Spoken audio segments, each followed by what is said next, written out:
ഒരു ജഡ്ജിയെ വിമർശിക്കുന്നത് കെട്ടിയിട്ട് തല്ലുന്നതിന് തുല്യമാണെന്ന് ജസ്റ്റിസ് കമാൽ പാഷ.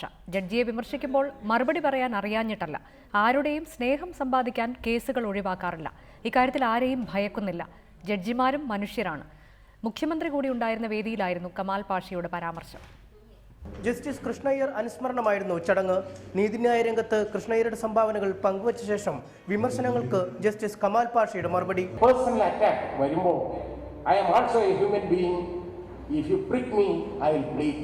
അത് വരും. പക്ഷെ അത് പറയാനായിരുന്നില്ല. ഒരു ജഡ്ജിയെ ക്രിട്ടിസൈസ് ചെയ്യുമ്പോൾ എവിടെ പറയും മറുപടി? അതിന് മറുപടി അറിയാൻ വയ്യാത്തതുകൊണ്ടല്ല, നിയമത്തിന്റെ അജ്ഞത മൂലം ഒരുപാട് ക്രിറ്റിസിസംസ് വരുമ്പോൾ അതിന് മറുപടി പറയാൻ അറിയാത്തത് കൊണ്ടല്ല ജഡ്ജസ് മറുപടി പറയാത്തത്. But dignified approach of the judiciary. Judges കൈയും കെട്ടി ഇരിക്കാനേ പാടുള്ളൂ. ജഡ്ജ്മെന്റ്സ് എന്ന് പറയുന്നത് അയാളുടെ ഐഡിയ എന്ന് പറയുന്നത് അയാളുടെ ജഡ്ജ്മെന്റ് ആണ്. പറയുമ്പോൾ അതിന് മറുപടി ഇല്ലാത്തത് കൊണ്ടോ അറിയാൻ വയ്യാത്തത് കൊണ്ടല്ല. ആ റെസ്ട്രെയിൻ, ജുഡീഷ്യൽ റെസ്ട്രെയിൻ, കൈ കെട്ടിയിട്ട് ഒരുത്തിനെ കെട്ടിയിട്ട് അടിക്കുന്നതിന് തുല്യമാണ്.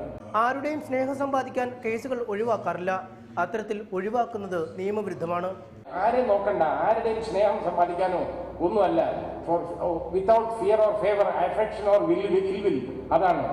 അതുകൊണ്ട് ഞാനൊരു ജഡ്ജ്മെന്റ്, ഒരു കേസ് എൻ്റെ അടുത്ത് മുമ്പ് വരുന്ന ഒരു കേസുകൾ, ഒരൊറ്റ കേസും ഇനി എനിക്ക് അറിയാവുന്ന ഒരാളാന്നിരിക്കട്ടെ, ഞാനത് അവോയ്ഡ് ചെയ്തില്ല ഒരിക്കലും. എനിക്ക് അവിടെ പരിചയമുണ്ട്, അതുകൊണ്ട് അവോയ്ഡ് എന്ന് പറയുന്ന ഒരു പണി എനിക്കില്ല.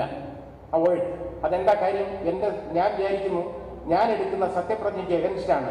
വിത്തൗട്ട് അഫെക്ഷൻ ഓർ ഇൽവിൽ അത് ഞാൻ ചെയ്യണം. Without fear or favour, affection or ill will ഇത് ഞാൻ ചെയ്തില്ലെങ്കിൽ ജഡ്ജാണ്.